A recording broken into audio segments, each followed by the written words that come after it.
Everyone guys, मैं आप सबका दोस्त, आप सबका होस्ट, आप सबका दोस्त आपके वीकेस केमिस्ट्री चैनल का जो हूँ मेनली जो संचालक, स्वागत करता हूँ हमारे इस प्यारे से आवाज आ रही है ना स्वागत करता हूँ हमारे इस प्यारे से यूट्यूब चैनल में जिसका नाम है वीकेस केमिस्ट्री। तो लास्ट टाइम तक हमने पढ़ लिया था मेनली बोह्रस मॉडल ऑफ एटम के बारे में। आज हमें उसके आगे के कंसेप्ट्स करने हैं और इस चैप्टर को जल्दी से खत्म कर देना है। ठीक है, देख लो आज की वीडियो में हमने मेनली पढ़ना क्या है, तुम भी क्या याद रखोगे देख लो। आज तो mainly de Broglie's dual nature of matter, okay, Heisenberg's uncertainty principle, okay, and wave mechanical model of atom, okay. था कोई वेव मैकेनिकल मॉडल और सब कुछ दिया था किसी बंदे ने। यहाँ तो ये है ना डी ब्रोगलीज, हेजनबर्ग, ये नाम फिर भी थोड़े दिख रहे हैं, बट ये वेव मैकेनिकल मॉडल किसने दिया उसके बारे में बाद में थोड़ा सा पढ़ेंगे। ठीक है, मजा आएगा।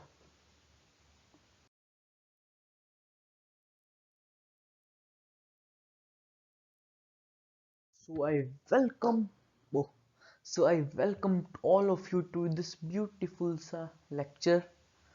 ठीक है, बताना कैसा लगा बाद में। ठीक है, तो है हमारा पहला concept D Broglie's dual nature of metal, यानी कि डी ब्रोगलीज को अंकल जी ने एक बताया कि जो उनसे मैटर होते हैं वो एक सेकेंड उनसे मैटर होते हैं जब वो चलता है वो वेव्स की तरह भी हमें प्रिटेंड होता है और पार्टिकल्स की तरह भी, जैसे एनर्जी, जैसे हमने पढ़ा था लास्ट में, जैसे एनर्जी पार्टिकल्स, जैसे प्लैंक्स क्वांटम थ्योरी में हमने पढ़ा था कि जो सी एनर्जी है वो पैकेट्स की फॉर्म में ट्रेवल होती है। जैसे हमने लाइट एनर्जी फोटोन्स के बारे में बेसिकली पढ़ा था, वो फोटोन लाइट एनर्जी फोटोन, उनको उसके एनर्जी पैकेट्स को बेसिकली फोटोन्स कहते हैं।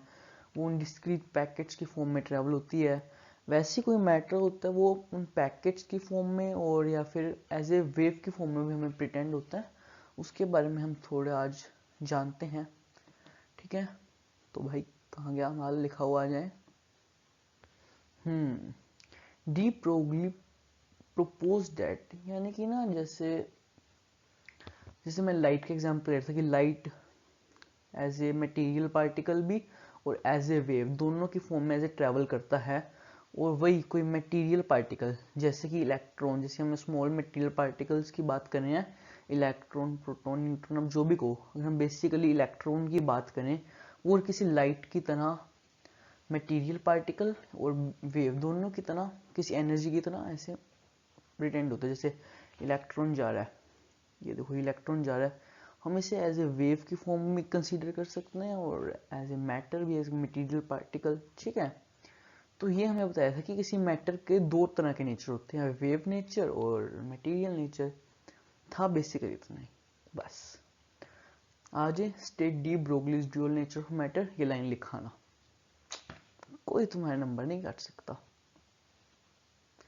अब इसका एक फॉर्मूला सा है, तो पहले मैं फॉर्मूला, हाँ है इसका एक फॉर्मूला सा है एक फॉर्मूला इसका, lambda is equal to h upon p, यानी कि पी यहाँ पर मैं ऐसे मोमेंटम राइट कर रहा हूँ, कुछ है ऐसा सा फॉर्मूला, यानी कि लैम्डा यानी कि डी ब्रोगलीज वेवलेंथ, कुछ है एक फॉर्मूला, उसे हम कैसे डिराइव करेंगे वो एक बार थोड़ा देख लो। एक फॉर्मूला है ये, ठीक है, ये फॉर्मूला क्या क्या एक बार देख लो, मैंने यहाँ पर लिख दिया आप लोगों के लिए। Lambda is equal to h upon p, मतलब यहाँ पर लैम्डा है हमारा वेवलेंथ, एच प्लैंक्स कांस्टेंट जो हमने प्लैंक्स क्वांटम थ्योरी में मैंने आपको थोड़ा बताया था, और पी यानी कि मोमेंटम, यानी कि जैसे कोई इलेक्ट्रॉन ऐसे बिहेव करता है एज ए वेव भी, तो उसकी जो वेवलेंथ होती है जिसे हम इस कंसेप्ट के अंदर as a de Broglie's wavelength कह देते हैं, वो होती है प्लैंक्स कांस्टेंट डिवाइडेड बाय उसकी मोमेंटम। और ये फॉर्मूला है mainly de Broglie's dual nature of matter के अंडर आता है। ये कैसे हम इसको डिराइव कर सकते हैं, दो चीज़ों से, प्लैंक्स क्वांटम थ्योरी और आइंस्टाइन का मास एनर्जी इक्विवेलेंस को रिलेशन था, E is equal to m c square, उससे हम इसको डिराइव कर सकते हैं। वो कैसे, वो आपको भी देखना है। ठीक है, देख लो।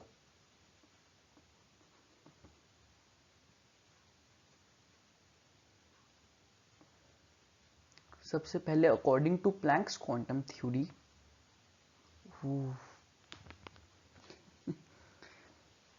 Energy is directly proportional to frequency, Planck's constant h लगता है। ये आप सबको मैं प्लैंक्स जी की क्वांटम थ्योरी में बता चुका हूँ, ठीक है। और यहाँ पर लिखा है hc/λ, जैसे आपको पता है फ्रीक्वेंसी होता है c/λ, ये रिलेशन आपको पता है, ठीक है। ये सब कुछ आपको पता है। और आइंस्टाइन का मास एनर्जी रिलेशनशिप है E = mc², ठीक है। ये होता है एक रिलेशन, आप लोगों ने बड़ा सुना होगा, इसका नाम है दोनों ही एनर्जीज। इन दोनों को इक्वेट कर दो, भिड़ा दो आपस में, डरना नहीं।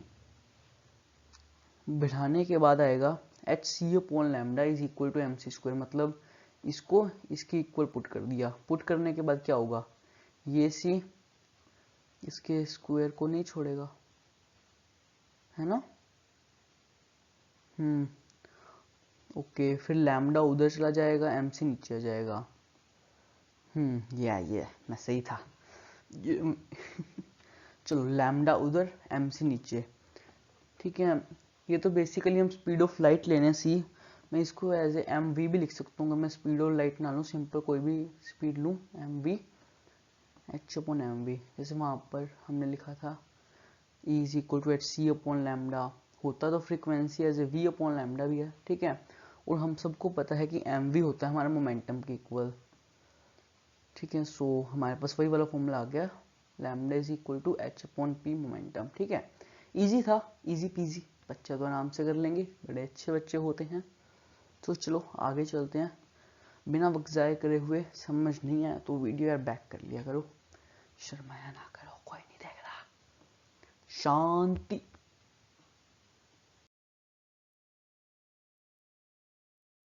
ना लो। देखो, अभी मैंने डी ब्रोगलीज वेवलेंथ निकाली, उसका फॉर्मूला हम काइनेटिक एनर्जी की टर्म में, मतलब उसके फॉर्मूले में काइनेटिक एनर्जी भी हम लोग घुसाड़ेंगे। इसके अंदर भी काइनेटिक एनर्जी आ गई थी, ठीक है। तो फिर उसकी टर्म में हम कैसे लिखेंगे वो थोड़ा देख लो, आपके काम आएगा।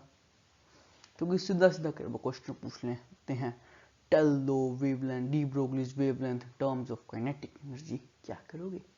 तो देख लो, काम आएगा। कैसे देखोगे? बहुत सिंपल मेथड है इसे देखने का, आंखें और कान दोनों खुली रखो और देख लो, वेरी सिंपल।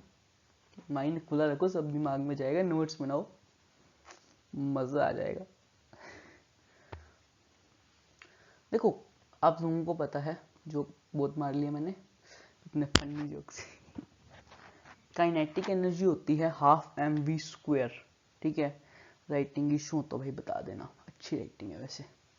काइनेटिक एनर्जी का फॉर्मूला होता है ½ mv², नहीं पता तो अपने फिजिक्स वाले टीचर से जाके पूछना, ठीक है। काइनेटिक एनर्जी होता है ½ mv², ओके। और अगर मैं दोनों साइड, मतलब इस साइड m से मल्टीप्लाई और m से डिवाइड कर दूं, ठीक है, कुछ खास फर्क नहीं पड़ेगा। ये पड़ गया फर्क, m से मल्टीप्लाई और m से डिवाइड, ठीक है। यहाँ पर m² बन जाएगा और यहाँ पर v², ठीक है। अच्छे से देख लो एक बार, ठीक है। और इसको मैं लिख सकता हूँ एज ए mv², है ना। क्या बनेगा, और 2m उधर चला जाएगा, यानी कि mv² equal 2m kinetic energy. आया कि नहीं समझ में? ये mv² इधर आ गया और 2m काइनेटिक एनर्जी जाके मिल गया, ठीक है। और ठीक है, एक सेकेंड, थोड़ा मिटा दूँ ना, आप अच्छे से देख लो, ठीक है। सो mv होता है मोमेंटम के इक्वल, तो मोमेंटम का स्क्वायर आ गया हमारा इसके इक्वल, और स्क्वायर उधर जाके अंडर रूट बन जाएगा। सो मोमेंटम की वैल्यू ये आ गई है हमारे पास √2m इंटू काइनेटिक एनर्जी। और हमने अभी अभी निकाला है लास्ट स्लाइड में इसी वीडियो में, structure of atom part 9, D Broglie's dual nature of matter करते करते, कि लैम्डा = h/मोमेंटम, जो भी, ठीक है। सो उसकी वैल्यू यहाँ पर पुट करो तो हमारे पास आ जाएगा हमारा relation lambda is equal to h upon under root 2m into kinetic energy. अच्छा वे है इसे सॉल्व करने का। ठीक है, आगे चलते हैं।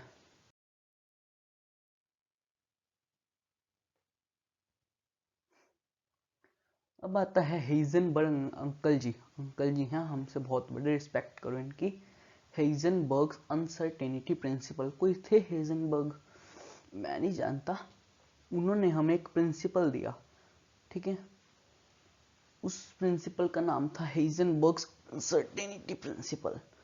क्या कहता है हेइजेनबर्ग अनसर्टेनिटी प्रिंसिपल? बेसिकली सुन लो, कोई भी होता है छोटा पार्टिकल, मान लो वो मूव कर रहा है, तो छोटा सा पार्टिकल है, मूव कर रहा है, उसके मूव करते दौरान हम एक टाइम पर उसकी एग्जैक्ट पोजीशन या फिर उसका एग्जैक्ट मोमेंटम बता पाएंगे, दोनों साइमल्टेनियसली नहीं बता पाएंगे। सपोज कोई छोटू सा पार्टिकल है जो मूव कर रहा है, या कोई इलेक्ट्रॉन या जैसे मर्जी से मूव कर रहा है, हम एक टाइम पर या तो हम उस इलेक्ट्रॉन को छोटे से पार्टिकल की, या तो हम उस टाइम पे हाँ उसकी पोजीशन क्या थी वो डिटरमाइन कर पाएंगे एक एट ए पर्टिकुलर इंस्टेंट, या फिर मोमेंटम एक्यूरेटली एक चीज कर पाएंगे। ये क्या, ठीक है, सी द स्टेटमेंट फर्स्ट। मतलब ये देखो यहाँ भी लिखा है, इट इज नॉट पॉसिबल, एक second, it is not possible to measure simultaneously the exact position and momentum of a small particle with absolute accuracy। ये मेनली स्मॉल पार्टिकल्स के लिए है, ठीक है, ज़्यादा बड़े पार्टिकल्स के लिए थोड़ा एक बार ना सोचना। स्मॉल पार्टिकल्स के लिए हम उसकी एग्जैक्ट पोजीशन, वो घूम रहा है तो एक टाइम पर हम उसकी एग्जैक्ट पोजीशन और मोमेंटम एक्यूरेटली नहीं बता सकते। ये उन्होंने कह दिया, बस मान जो यार, ठीक है। और उसके बाद इन्होंने कहा सपोज करो कि जो हम सोच रहे हैं एक्यूरेट है, उसकी जो पोजीशन, उससे उसका डेविएशन है, मान लो पोजीशन का जो थोड़ा आता है ना गैप सा, जो भी एरर, जो भी चेंज इन पोजीशन जो हम सोच रहे हैं उससे वो डेल्टा एक्स मान लो, और जो उनसा आ जाएगा डिफरेंस इन मोमेंटम जो भी, उसको आप डेल्टा रो मान लो या जो भी, ठीक है। उसकी वैल्यू ग्रेटर देन या फिर इक्वल टू होती है एच अपॉन 4 पाई। बस कह दिया, मान लो, आपके काम आएगा, ठीक है। यानी कि जो उनसा एरर इन या फिर जो भी है पोजीशन और मोमेंटम का प्रोडक्ट लोगे वो greater than equal to h upon 4 pi आएगा। वो भी हमारे हेइजेनबर्ग जी ने अनसर्टेनिटी प्रिंसिपल में हमें बता दिया, ठीक है। और डेल्टा पी रो को जो मैं लिख सकता हूँ m delta v as it is equal to mass into velocity, और मास को एक बार मैं कांस्टेंट मान रहा हूँ तो चेंज तो वेलोसिटी होगी, तो इसको लिख दिया मैंने एम डेल्टा वी, ठीक है। और इस पी को यहाँ पर पुट करो, इसकी जगह एज ए रिप्लेस करो, बनेगा delta x into m delta v, और वही greater than is equal to 4 pi. So delta x into delta v, m नीचे भाग जाएगा, ठीक है। सो डेल्टा एक्स यानी कि चेंज इन पोजीशन या फिर जो भी एरर इन पोजीशन जो भी, into change in velocity is greater than is and equal to h upon 4 pi m. ये प्यारा सा फॉर्मूला हमें हेइजेनबर्ग जी ने दिया, ठीक है। हम कई बार न्यूमेरिकल सोल्व करते हैं तो delta x into delta we को उसके इक्वल राइट कर कर आंसर निकाल लेते हैं, ठीक है। इसके बेसिस पर छोटा सा न्यूमेरिकल सिंपल सा for only a concept clearance बता देता हूँ एक बार, ठीक है, देख लो आपके काम आएगा। हमें गिवन है एरर इन पोजीशन है 0.1 एंगस्ट्रॉम, मतलब कोई पोजीशन यहाँ थी 0.1 एंगस्ट्रॉम पोजीशन है, थोड़ा हम एज ए लेंथ की यूनिट्स में देख लेते हैं, ठीक है। 0.1 angstrom, find uncertainty in velocity of electron. Electron की बात हो रही है, इलेक्ट्रॉन का मास मैं ले लेता हूँ, एक सेकेंड, केजीज में लेता हूँ according to SI 9.1 into 10 raise to power -31 kg, ये तो मुझे पता है, ठीक है। और डेल्टा एक्स हमें गिवन है, डेल्टा वी हमें निकालना है, एक बार फॉर्मूला लिख लेता हूँ इसका, डेल्टा एक्स आप लोगों के तो सामने होगा शायद फॉर्मूला, नोट कर लिया होगा। बच्चे आजकल के नोट्स मुझे पता बड़े शौक से बनाते हैं, और कुछ आलसी बच्चे भी होते हैं नहीं बनाते। चलो देखो क्या था फॉर्मूला, मैं ही भूल जाता हूँ।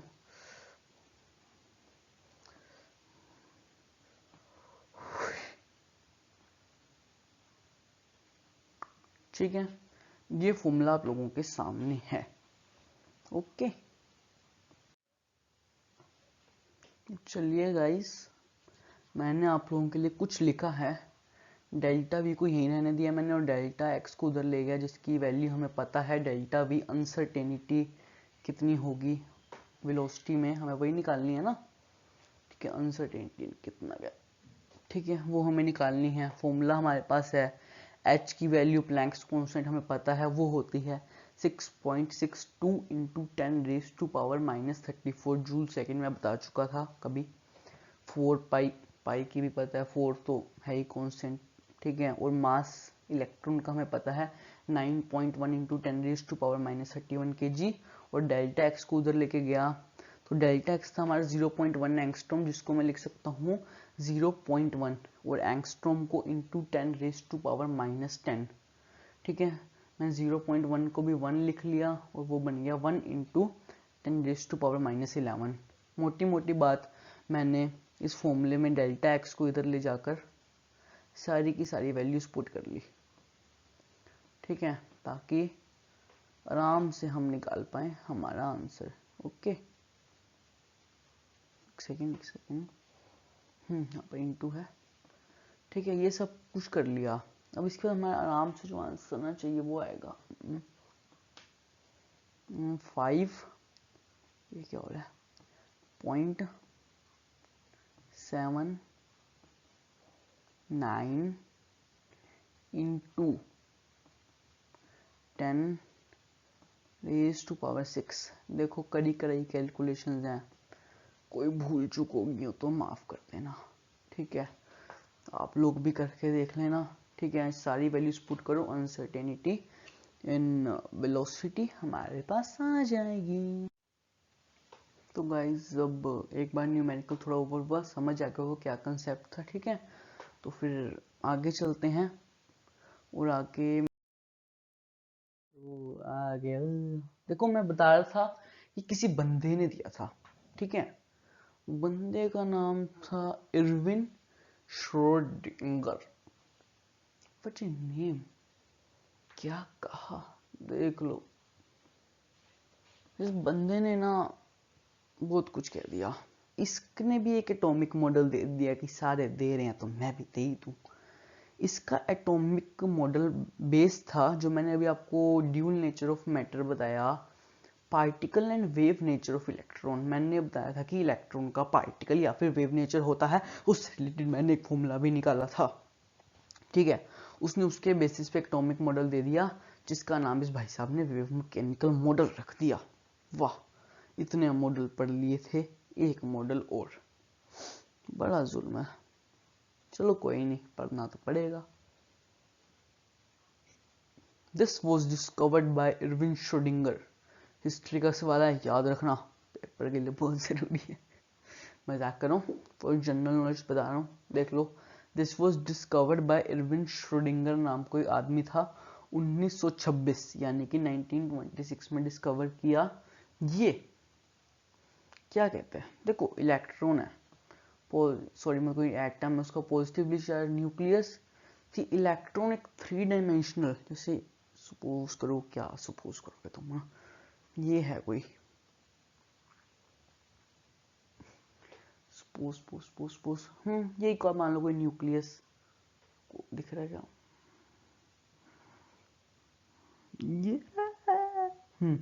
ये इलेक्ट्रॉन है, इसके ये न्यूक्लियस है, इसके around electron as a 3 dimensional structure में मूव कर रहा है।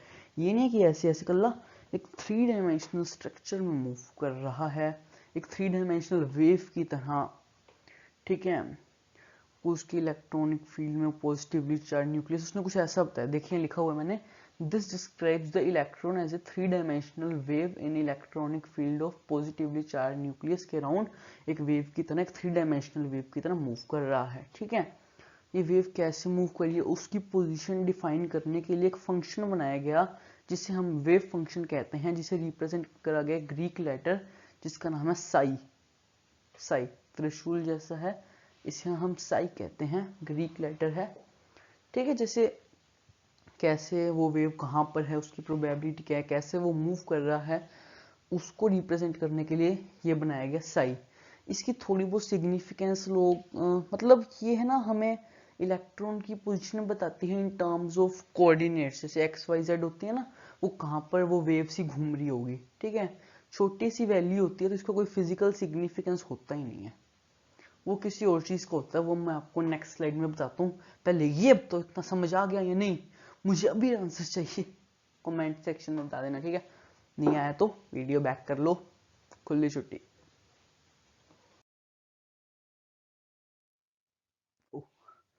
ठीक है, देखो बेसिकली मैंने यहाँ लिखा हुआ है सिग्निफिकेंस ऑफ साई। ये वेव फंक्शन है कि बताता है कि जो भी हमारा है इलेक्ट्रॉन मूव कर रहा है, ठीक है, वो कहाँ पर होगा, थोड़ा पोजीशन ही बताने के लिए in terms of coordinates of x y z. इसकी वैल्यू छोटी सी होती है, इसका कोई अपने आप में फिजिकल सिग्निफिकेंस होता ही नहीं है, बेसिकली बात मैं बता दूं। ठीक है, नो सिग्निफिकेंस। ठीक है, सिग्निफिकेंस होता है साई स्क्वायर का। ठीक है, जैसे कोई इलेक्ट्रॉन ऐसे मूव कर रहा है, ठीक है, न्यूक्लियस के अराउंड, ठीक है, उसकी जिस पोस्टर इस रीजन में ये sorry sorry sorry sorry sorry sorry ठीक है, ये हमारा हो गया कोई न्यूक्लियस। ठीक है, मान लो इस रीजन में इलेक्ट्रॉन होने की क्या संभावना है, संभावना को हम लोगों ने मैथ्स में पढ़ा था एज ए प्रोबेबिलिटी।